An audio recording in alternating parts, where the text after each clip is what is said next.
Convido os irmãos a abrirem as suas Bíblias no Salmo 90, livro dos Salmos. Salmo 90.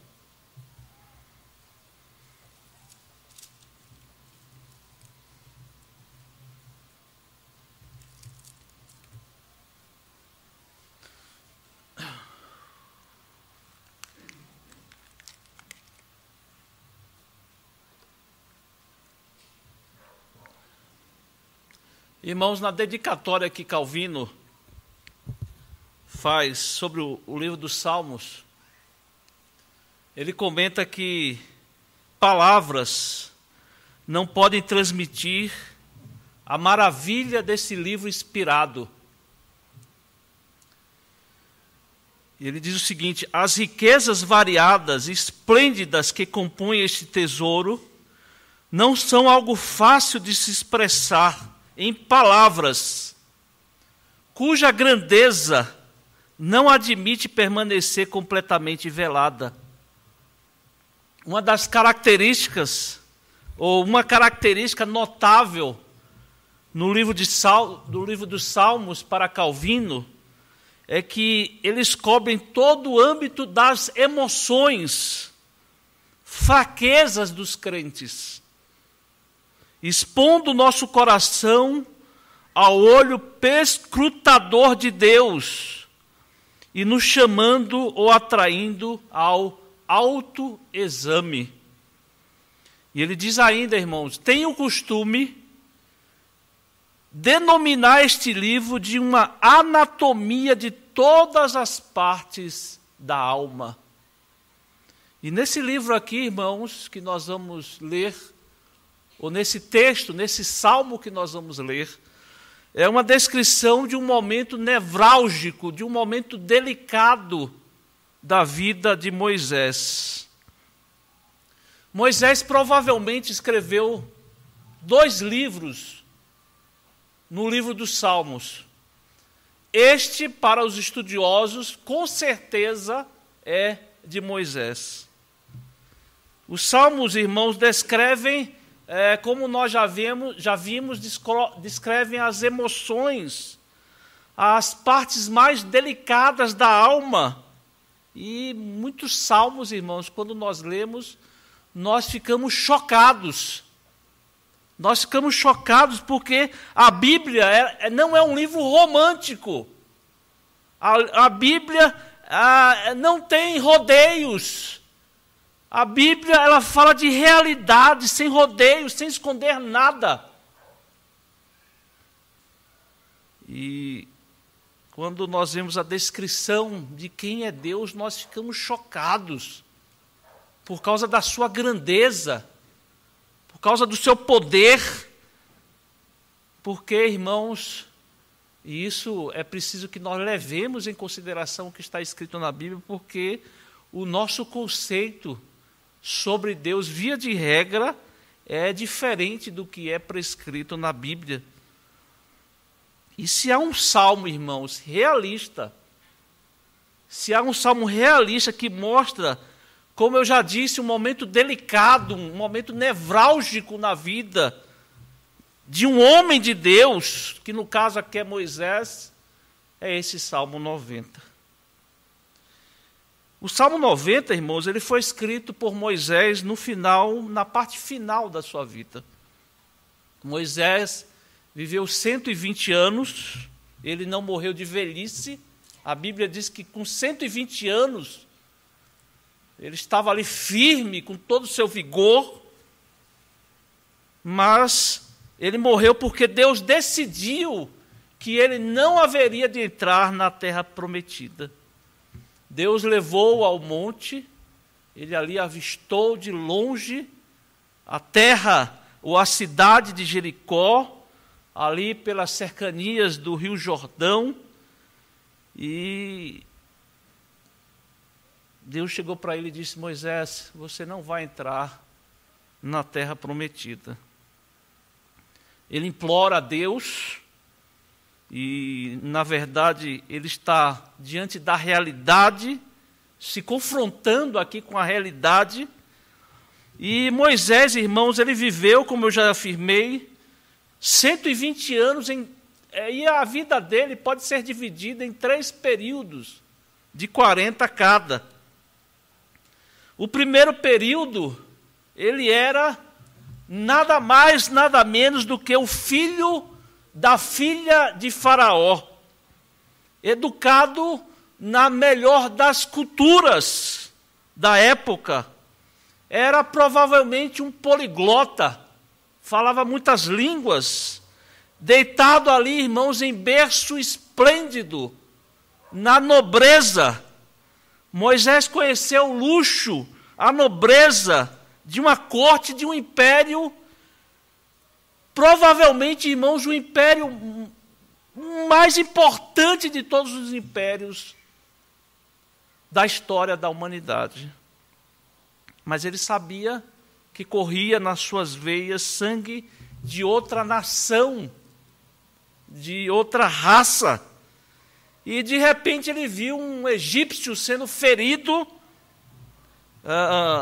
ele viu um judeu sendo ferido por um egípcio, e tomou para si a justiça, fez justiça com as suas próprias mãos, e mata e enterra o egípcio na areia, e pensa que fez isso secretamente. Mas alguém sabe, e ele fica sabendo disso, e não tinha outra alternativa para Moisés senão fugir para outro lugar, e assim então tem início ao outro período de 40 anos, quando ele vai para a terra de Midian, uma terra desconhecida, um pedaço que ninguém conhece, e ali então ele se encontra com a jovem filha de Jetro, e ele então se casa com ela.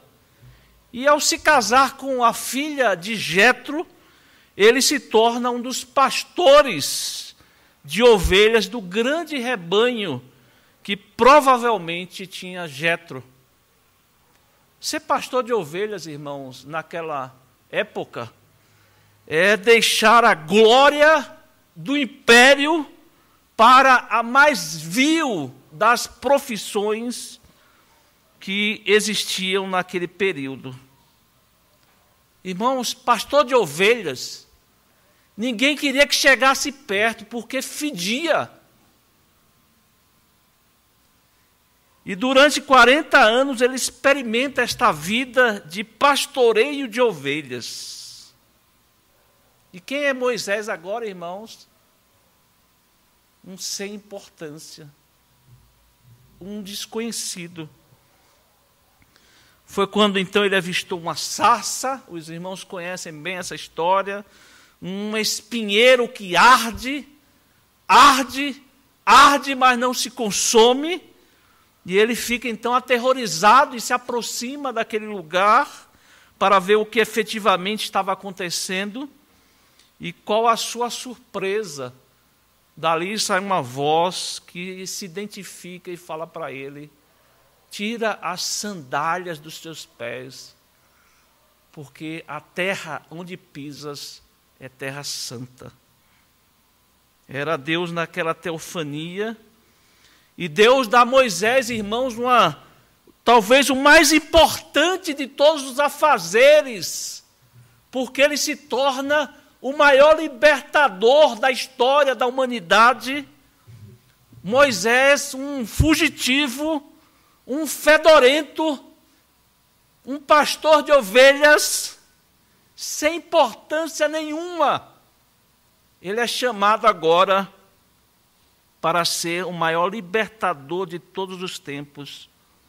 E tem todo aquele momento quando ele se apavora e diz: quando eu chegar diante do faraó, eu vou falar quem me enviou, ou quem foi, eu fui enviado, através de quem eu fui enviado para vir aqui e fazer essa grande obra. E Deus lhe responde: eu sou o que sou, te enviei, o nome pelo qual Deus seria conhecido perpetuamente. Eu sou o que sou. E nós sabemos, irmãos, essa palavra porque Deus não pode ser definido. Finitos, irmãos, não podem ser usados. Coisas finitas, palavras finitas não podem ser usadas para definir o infinito. Eu sou o que sou. Porque, irmãos, Deus não faz parte propriamente da nossa lógica aristotélica. Porque Deus nos chamou, irmãos, na verdade, para o espanto. Para nós ficarmos boquiabertos diante do seu poder, da sua obra, dos seus feitos, da sua criação.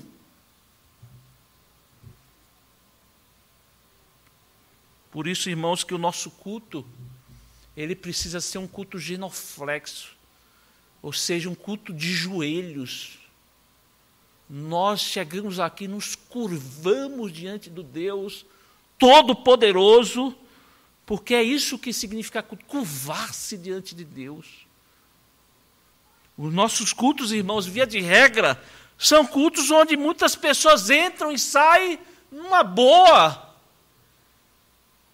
Sentam-se e ficam, pessoas que se sentam e ficam pensando em outras coisas, muitas vezes conferindo alguma coisa no celular, conversando, tirando totalmente essa concentração de um lugar, irmãos, o que foi criado, que foi estabelecido por Deus, para que nós deslumbremos a glória de Deus e o adoremos.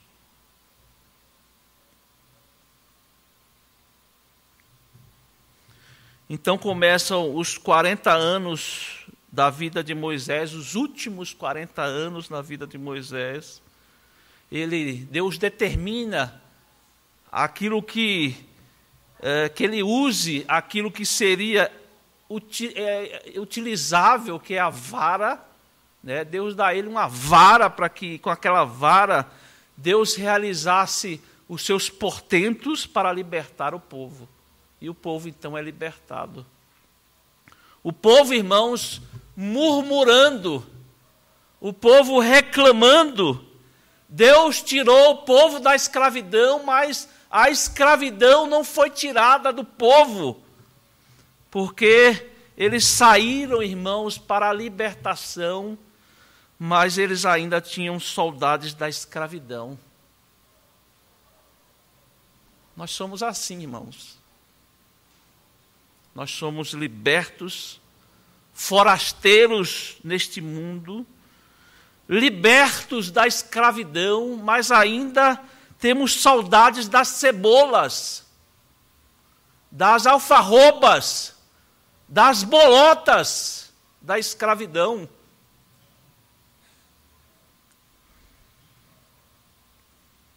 E aquele povo murmurando. Moisés, irmãos, um líder extremamente paciente. Aliás, ele é conhecido, né? Esse grande líder, ele é conhecido pela sua paciência, mas perde a sua paciência. Não tem quem resista à murmuração daquele povo, pressionando, murmurando. E naquele momento, então, Deus ordena que ele fale com a rocha, para que Deus pudesse providenciar, mostrando o seu cuidado, a sua providência com as coisas mais básicas que nós temos da vida, que no caso aqui é a água para beber. E Moisés, irmãos, está tão acossado, tão pressionado com aquele povo que murmura, e murmura, e murmura, e ele perdendo a paciência, ao invés de falar com a rocha, ele fere a rocha por 2 vezes. E a rocha, irmãos, mal sabia ele, era Cristo. A rocha era Cristo. Ele afronta Deus, ferindo o Filho de Deus naquelas figurações, naquelas simbolizações do Antigo Testamento que vieram à tona, ficaram claras no Novo Testamento. Talvez ele não compreendesse a gravidade do seu pecado, mas por causa desse pecado, irmãos, Deus não permitiu que ele entrasse na terra de Canaã,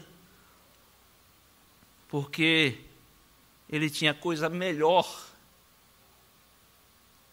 Para Moisés, quando ele diz: Moisés, vem para casa. Moisés, vem para casa. E provavelmente, irmãos, dias antes dele ser chamado à presença de Deus, ele escreve esse salmo. Salmo de número 90.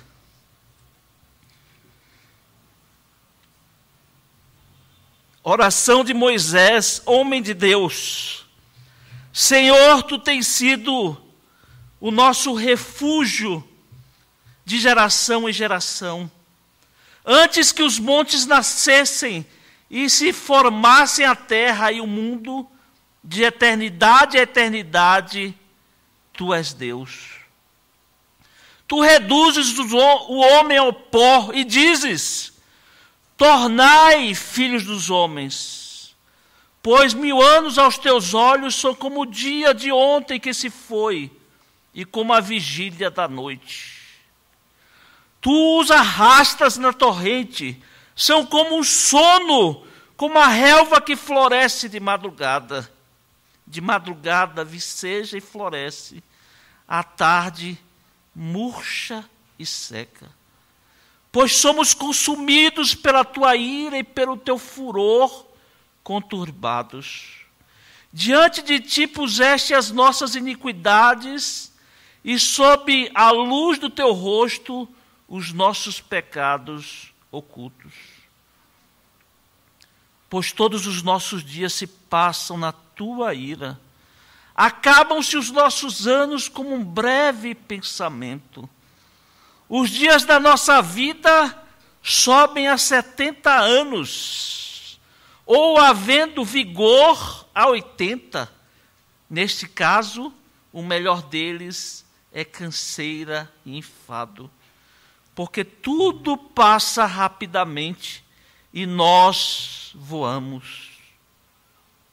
Quem conhece o poder da tua ira e a tua cólera, segundo o temor que te é devido? Ensina-nos a contar os nossos dias, para que alcancemos coração sábio. Volta-te, Senhor. Até quando? Tem compaixão dos teus servos. Sacia-nos de manhã com a tua benignidade, para que cantemos de júbilo e nos alegremos todos os nossos dias. Alegra-nos por tantos dias, quantos nos tens afligido, por tantos anos, quanto suportamos a adversidade. Aos teus servos apareçam as tuas obras, e aos seus filhos a tua glória. Seja sobre nós a graça do Senhor, nosso Deus. Confirma sobre nós as obras das nossas mãos. Sim, confirma a obra das nossas mãos. Vejam, irmãos, que esse salmo ele traz esse ambiente de reverência, de profunda reverência. Ele não é feito de qualquer maneira, de qualquer modo, de maneira superficial. De tal maneira que todo mundo se sinta à vontade. Não. Reverência. Não entre na igreja como se fosse um lugar qualquer.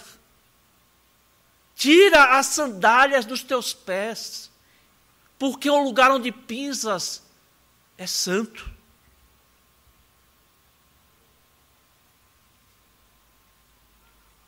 Nós estamos nesse ambiente, irmãos, que nós percebemos coisas solenes, coisas altas.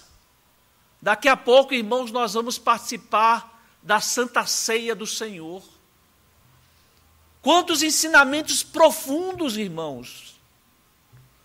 Quantos mistérios nós podemos viver. A união mística com Cristo. E o salmista, então, mostra aqui coisas excelentes para que nós leamos de forma solene, com reverência a Deus Todo-Poderoso. Veja como ele começa o salmo. Deus, Tu és a nossa casa, Tu és o nosso refúgio. E aqui, irmãos, é aquela verdade, né, que foi enfatizada hoje pela manhã. Nós estamos na pupila dos olhos de Deus. Em Deus, irmãos, nós habitamos.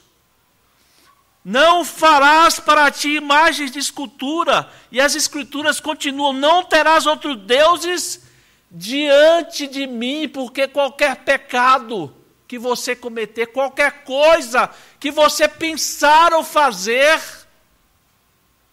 você está diante dos olhos de Deus. Pecar contra Deus, irmãos, é pecar diante dos olhos de Deus. É por isso que os teólogos afirmam que o pecado é a tremenda pecaminosidade do pecado. Nós somos criados para Deus, irmãos. Nós somos criados para glorificar a Deus e gozá-lo para sempre. Mas por causa do nosso pecado, muitas vezes não temos prazer na presença de Deus. Nós somos criados para respirar em Deus. Até mesmo quando Paulo chega lá no Areópago, né, narrado lá em Atos dos Apóstolos, ele mesmo diz: olha, os seus poetas mesmo afirmaram que nós respiramos, nós vivemos em Deus nós nos movemos, irmãos, em Deus nós respiramos. E num determinado momento, Deus determinou que na sua história, na história de cada um presente aqui, você viesse à luz. Você viesse à luz para que conhecesse a verdadeira habitação, o verdadeiro refúgio, a verdadeira fortaleza, porque em Deus nós existimos, em Deus nós nos movemos, em Deus nós respiramos. E Deus, irmãos, Ele é o Criador das nossas vidas e de todo o universo também. E aqui o salmista, ele começa falando da grandiosidade do universo, da criação. Antes que os montes nascessem e se formassem a terra e o mundo, de eternidade a eternidade, Tu és Deus. Elevando, mostrando a grandiosidade da criação de Deus, né, da grandiosidade do universo. Hoje eu estava na classe com os nossos irmãos da classe de catecúmenos, e eu fiz essa ilustração da comparação, né, da grandiosidade de Deus e levando em consideração as medidas, né, que é necessário levar isso em consideração. Eu dei o exemplo do sol, né? O sol, no dia ensolarado, você não pode se dirigir, os seus olhos não podem fitar diretamente os raios solares que são enviados pelo sol, porque senão os nossos olhos são danificados. É o poder do sol, da criação, para ilustrar, para mostrar o poder de Deus. Né? Os irmãos sabem que o universo, irmãos, ele não existe ainda, né, nenhum tipo de máquina capaz, nenhum tipo de nave, instrumento capaz de medir ou de visualizar o universo, e por isso os cientistas, eles passam a conhecer o universo através de ouvir, né? Porque não há possibilidade nenhuma de embarcar todo o universo. Um exemplo da grandiosidade do universo, como eu já citei, é o Sol, irmãos. O Sol é apenas uma estrela perto de mais de 100 bilhões de outras estrelas na Via Láctea. O Sol, irmãos, que poderia abrigar cerca de 1.330 planetas iguais a Júpiter. Júpiter, que por sua vez, irmãos, tem um tamanho 2,5 tamanho de a massa de todos os planetas que compõem a nossa galáxia. Irmãos, a Via Láctea a nossa galáxia, ela tem 100 mil anos-luz de diâmetro. Ou seja, quando um evento acontece na ponta, para chegar à outra ponta, a outra extremidade leva 100 mil anos. 100 mil anos. E você acha que o Sol é grande? A VY Canis Majoris, que é a maior estrela conhecida no universo, ela tem entre 2.100 vezes o tamanho do Sol. Essa estrela, irmãos, ela tem tem 2.100 vezes o tamanho do nosso Sol, né, que para muitos é o astro-rei. O tamanho do universo nos impressiona, irmãos. A grandiosidade do universo nos deixa perplexos. Foi Deus, irmãos. Foi Deus quem criou todas as coisas, visíveis e invisíveis. Todo esse universo grandioso, todas essas obras grandiosas foram feitos por Deus. O salmista ele destaca isso.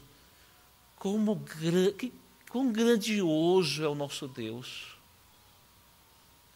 E de repente, irmãos, vemos aqui uma das afirmações mais irônicas e chocantes da Bíblia. Depois de nós vermos aqui essa grandeza imensurável, esta declaração tão chocante, nós vemos aqui o salmista dizendo: tu reduzes o homem ao pó e dizes, tornai filhos dos homens.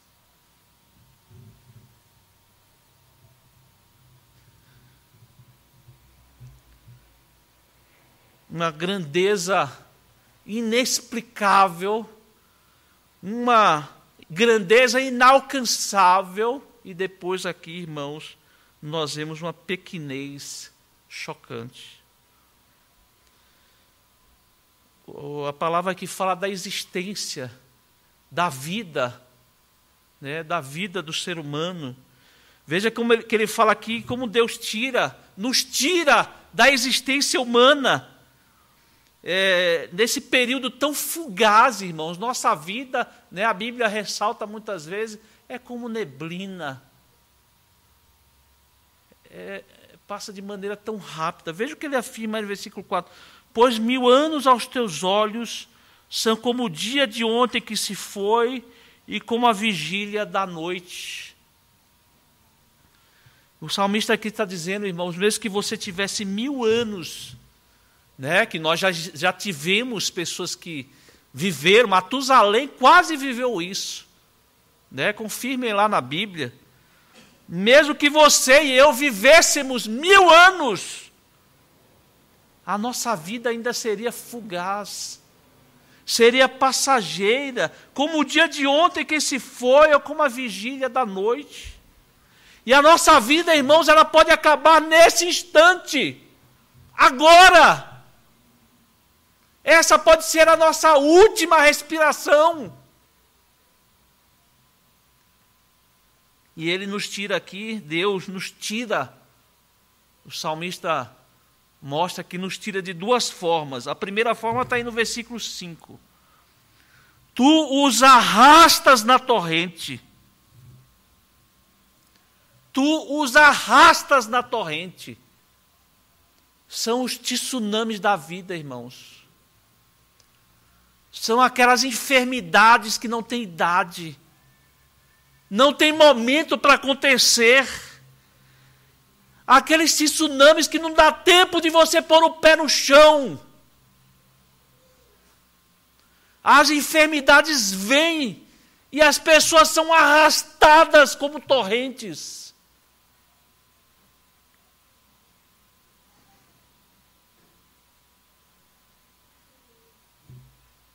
De repente, uma enfermidade fulminante vem sobre familiares, pessoas queridas, e são arrastadas como torrente. Mas tem outra forma aqui que ele cita, esse ciclo da existência, versículo 6, final dos 5 e 6. São como um sono, como a relva que floresce de madrugada. De madrugada viceja e floresce, à tarde murcha e seca. Essa é a nossa vida, irmãos. Nascemos, crescemos, ficamos adultos, casamos, a velhice vem e a gente vai, irmãos. Muitas vezes assim de forma suave, tranquila. É assim que nós somos tirados. Irmãos, se isso é chocante, vejam ainda o que segue, versículo 7. Pois somos consumidos pela tua ira e pelo teu furor, conturbados. Isso é uma coisa terrível na Bíblia, irmãos, é esse tema da ira de Deus. A ira de Deus, porque confundimos, irmãos. Nós confundimos a ira de Deus com a nossa. Porque a nossa ira, via de regra, ela é pecaminosa. A nossa ira é pecaminosa. A de Deus não, irmãos. A de Deus não é pecaminosa. A ira de Deus é santa. E tem a ver com os outros versículos que estão aí. Depois, diante de ti, puseste as nossas iniquidades, sob a luz do teu rosto, os nossos pecados ocultos, pois todos os nossos dias se passam na tua ira. E ele vai falando aí desse tema, iniquidades. Iniquidades. Porque as nossas iniquidades provocam a ira de Deus. É como se Deus estivesse dizendo aqui, irmãos, não queira viver sem mim. Não queira viver longe de mim.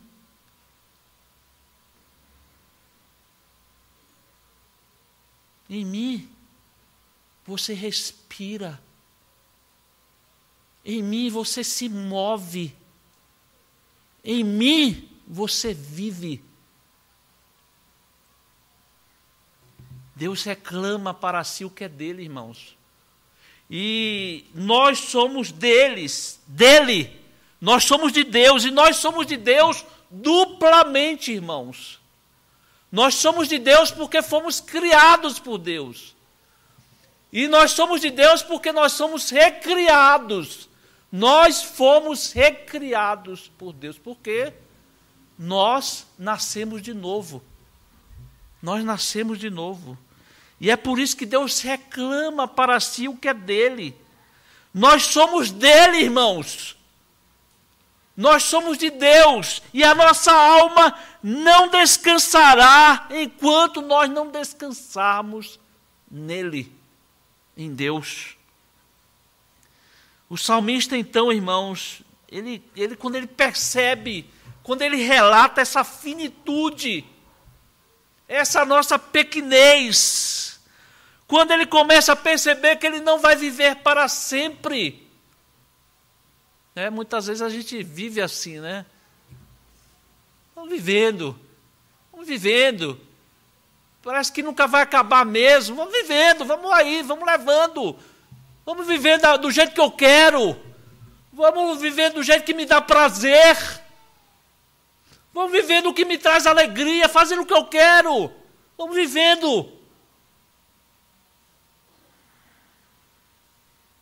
Mas o salmista aqui, irmãos, percebendo que ele vai morrer, como todos nós vamos, a não ser que Cristo volte antes. Ele fala aí, olha o versículo 12. Ensina-nos a contar os nossos dias, para que alcancemos coração sábio. Deus, que eu perceba que eu não vou ficar a vida toda aqui, que eu vou morrer, é isso que ele está dizendo. Para que eu viva sabiamente, para que eu viva segundo os teus propósitos, para que eu viva conforme a tua vontade, para que eu viva aquilo que realmente, efetivamente, eu fui criado para viver.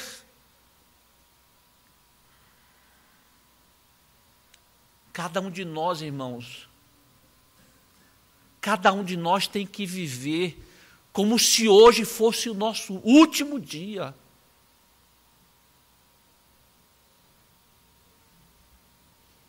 Em comunhão profunda com Deus, irmãos. Na intimidade maior possível com o nosso Deus. Essa é a forma sábia de viver nessa vida. Aí então o Salmo tem uma guinada aqui, irmãos, como se fosse uma guinada, né? Porque esse Salmo mostra a leitura que Moisés está tendo da realidade. Ele então, irmãos, vocês podem imaginar Moisés, depois de ter vivido tudo aquilo que ele viveu, 40 anos, todo aquele ensinamento que ele viveu nas suas 3 fases da vida. E depois, então, quando ele vai libertar o povo, vendo os milagres grandiosos de Deus, o mar sendo aberto, o maná caindo do céu, a água que brotava da rocha. Moisés, então, irmãos, diante da terra prometida,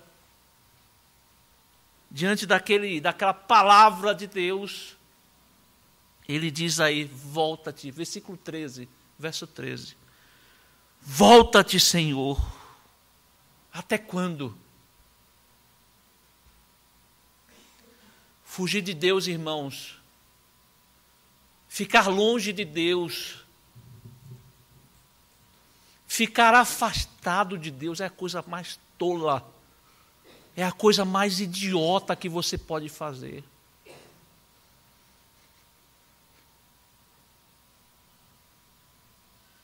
Se suba aos céus, lá estás. Se faça a minha cama no mais profundo abismo, lá estás também. Se toma as asas da alvorada e me detenho nos confins dos mares, ainda lá me haverá de guiar a tua mão e a tua destra me susterá. Para onde fugirei do teu espírito? Para onde me ausentarei da tua face?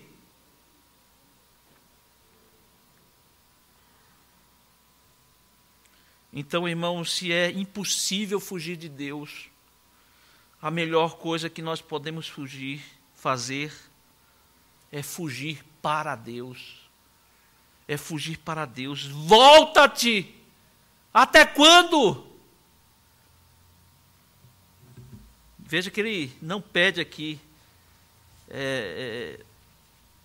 Aliás, veja o que ele pede aqui. como um homem de Deus, um homem que sabe do que ele precisa para a sua vida. Tem compaixão dos teus servos.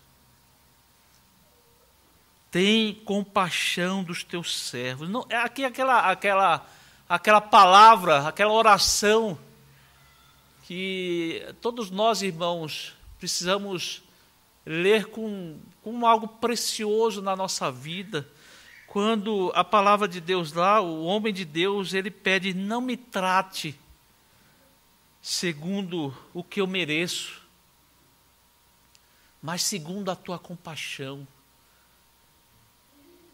Porque se Deus, irmão, se Deus nos tratar como nós merecemos, nós estaríamos fulminados.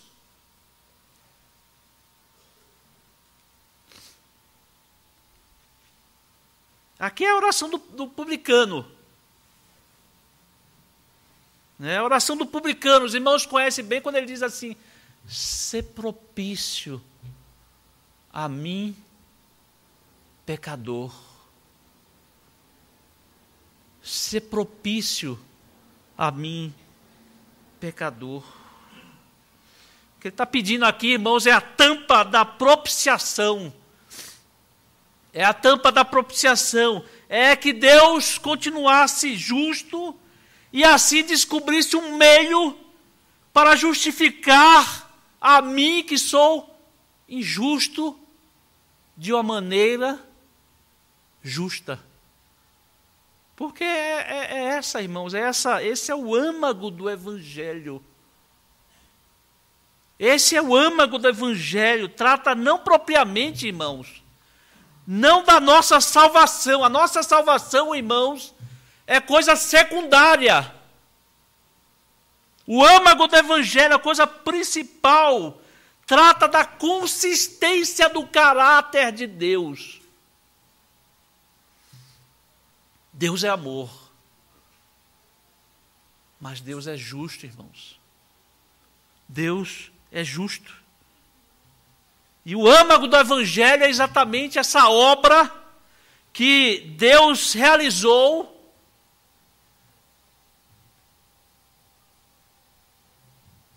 de trazer ao mundo, ou de vir ao mundo, alguém justo e pagar o preço de injustos, de pecadores. E esse é o âmago do Evangelho. Porque, irmão, se Deus, que é justo, justifica o injusto, ele não é justo. Se Deus, que é justo, justifica o injusto, ele não é justo. Mas, irmãos, esse é o grande tema da carta de Paulo aos Romanos. E porque Deus entendeu, o que ele fala é que Deus entendeu, antes da eternidade, que há um meio pelo qual ele permaneça justo e ainda assim justifica a mim, que sou injusto, de uma maneira justa. O Evangelho da Bíblia, irmãos, é o Evangelho das boas notícias. Mas não é um Evangelho de injustiça. Não é um Evangelho de injustiça, irmãos, que os injustos são simplesmente justificados. Nós não somos simplesmente justificados, irmãos. O Evangelho da Bíblia diz: Deus não perdoa. Deus pune os pecados. É isso, irmãos, que é o âmago do Evangelho. É por isso que esse meio que Deus estabeleceu, porque esses pecados, eles foram punidos por alguém justo, fora de nós, irmãos. Os pecados foram punidos por Cristo. Cristo é a nossa justiça. Cristo é a nossa justiça. E é por isso que nós oramos, irmãos, em nome de Jesus, assim seja. Em nome de Jesus, assim seja. Então, irmãos, o final desse salmo, ele faz sentido aqui, né? Quando o salmista diz aí no versículo 4, veja que coisa maravilhosa, irmãos. Sacia-nos de manhã com a tua benignidade, para que cantemos de júbilo e nos alegremos todos os nossos dias. Em outras palavras aqui, irmãos, o salmista está dizendo aqui, ó, dai-me essa alegria saciadora. Essa alegria que sacia. Hoje estamos aí há uma semana de começar a festa da carne. Né? Nós somos aqui instruídos pela manhã, o perigo dos crentes se exporem nesse período tão banal, tão vil, a festa da carne, a festa de Satanás mesmo, porque não se encontra nada que preste nessa festa. E sabe por que as pessoas, irmãos, procuram e se dedicam a essa festa? Porque elas querem se saciar de alguma coisa.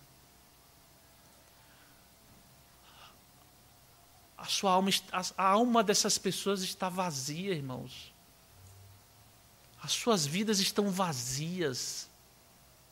E elas procuram alguma coisa que sacie. E o salmista aqui, irmãos, ele diz, dai-me uma alegria saciadora. Dai-me essa alegria que mate a minha sede, a sede da minha alma. Dai-me uma alegria a qual nada mais precisa ser acrescentada. Essa alegria que é suficiente. A nossa alegria, irmãos, é Cristo. A nossa alegria saciadora, que não precisa acrescentar mais nada, irmãos, é Cristo. É Cristo. Ele faz um segundo pedido aí, irmãos, versículo 15. Alegra-nos por tantos dias, quanto nos tens afligido, por tantos anos, quantos suportamos a adversidade. Em outras palavras aqui, irmãos, ele está dizendo aqui, Deus, trata do meu passado. Trata do meu passado. Essa coisa, né, irmãos, que aflige tanta gente.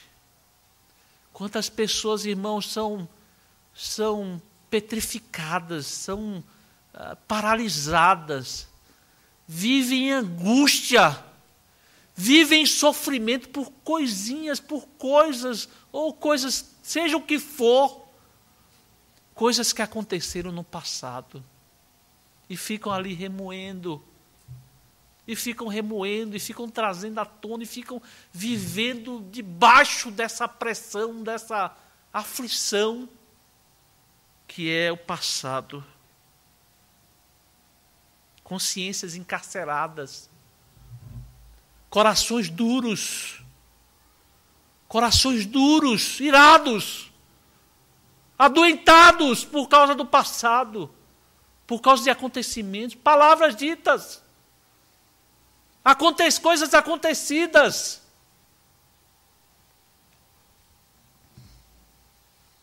Mas Deus, irmãos, trata o nosso passado. E não há, irmãos, não há psiquiatra, não há antidepressivo que possa fazer isso, fazer o que Deus faz na nossa vida. E Ele diz para mim, e Ele diz para você, os teus pecados estão perdoados. Os teus pecados estão perdoados. Billy Graham, ele disse, certa vez, num dos seus livros, ele diz, quem dera nós pastores fôssemos aos hospitais e pudéssemos ali falar em alta voz àqueles doentes, os teus pecados estão perdoados em Cristo Jesus. Quantos doentes se levantariam? Quantas pessoas estão ali amarguradas, estão encarceradas, estão com seus corações duros, que passam a refletir nos corpos, no físico. Quem dera pudéssemos dizer, os seus pecados estão perdoados. E há um terceiro pedido aí, irmãos. Ele termina: seja sobre nós a graça do Senhor, nosso Deus. Graça. Ele pede graça, não só para ele, mas para o povo, para os filhos, para as gerações, para os nossos. E talvez, irmãos, a melhor definição desse pedido de Moisés seja aquele pedido que Paulo também fez a Deus, quando ele estava vivendo talvez uma das mais terríveis situações que um homem de Deus pode viver, que ele descreve como tapas que o inimigo da nossa alma dava na sua cara. Um espinho na carne, que nós não sabemos exatamente o que é isso, mas certamente era algo terrível, que ele descreve como tabefes, como bofetadas de Satanás. E ele faz aquilo que nos cabe como crentes: orar, pedir a Deus, clamar, e Deus lhe responde que a sua graça bastava a Paulo. A sua graça era o que ele precisava. A graça de Deus, irmãos, que é melhor que a vida, preenche a nossa vida com uma alegria saciadora. Mata a fome da nossa alma. Sacia-nos pela manhã, pela noite, pelo dia, pela vida. Graça que mata a sede da nossa alma. E sabe onde é que você vai encontrar essa graça salvífica? Essa graça que transforma, que muda o seu coração, que muda a sua vida? Em Cristo Jesus. Em Cristo Jesus. E que Ele, irmãos, que Ele nos abençoe. E que saibamos contar os nossos dias, irmãos. Saibamos viver uma vida debaixo dessa graça, debaixo da palavra, debaixo dos sacramentos, debaixo da boa palavra do nosso Deus. Que Deus nos abençoe, irmãos. Amém.